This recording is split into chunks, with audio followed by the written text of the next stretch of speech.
জাফলংয়ে খাসিয়া অধ্যুষিত এলাকায় নিজস্ব ভাষা সংস্কৃতির মধ্যেই বেড়ে উঠছে এই শিশুরা, কিন্তু প্রাথমিক স্কুলে তাদের পড়াশোনা করতে হয় বাংলা ভাষায়। এ নিয়ে কোমলমতি শিশুদের পড়তে হয় নানা বিড়ম্বনায়।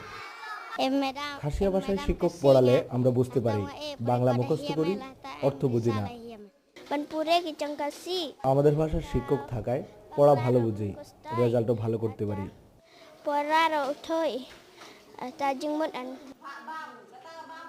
ভাষাগত প্রতিবন্ধকতা দূর করতে 2008 সালে পরীক্ষামূলকভাবে দুটি স্কুলে 2জন আদিবাসী শিক্ষক নিয়োগ দেওয়া হয়। ফলাফলও পাওয়া যায় হাতে নাতে। আমি বাংলা ভাষাটা আমি খাসিয়া ভাষায় বুঝাচ্ছি এবং পড়াটাও আমি খাসিয়া ভাষায় বুঝাচ্ছি। সেক্ষেত্রে তাদের বুঝাটা তারা পড়াটা ভালো বুঝতে পারে। তো উনি নিয়োগপ্রাপ্ত হওয়ার পর থেকে দেখা গেছে যে বাচ্চারা বেশ আগ্রহী হয়ে উঠছে বা শিক্ষার গুণগত মান বৃদ্ধি পাচ্ছে, বাচ্চাদের উপস্থিতিও বেড়ে গেছে।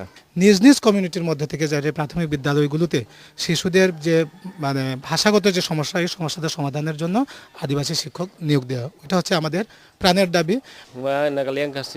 আদিবাসী এলাকার স্কুলগুলোতে আদিবাসী শিক্ষক নিয়োগ করা হলে আদিবাসীদের শিক্ষার মান আরো উন্নত হবে।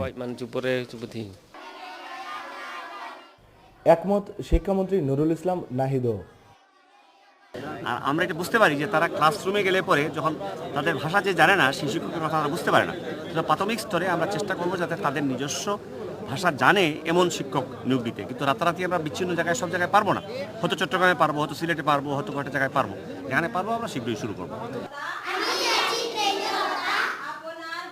2015 সালের মধ্যে সবার জন্য শিক্ষা নিশ্চিত করার যে ঘোষণা দিয়েছে সরকার, তা সফল করতে আদিবাসীদের মাতৃভাষার মাধ্যমে প্রাথমিক শিক্ষা ঢেলে সাজানোর দাবি আদিবাসী সম্প্রদায়গুলোর।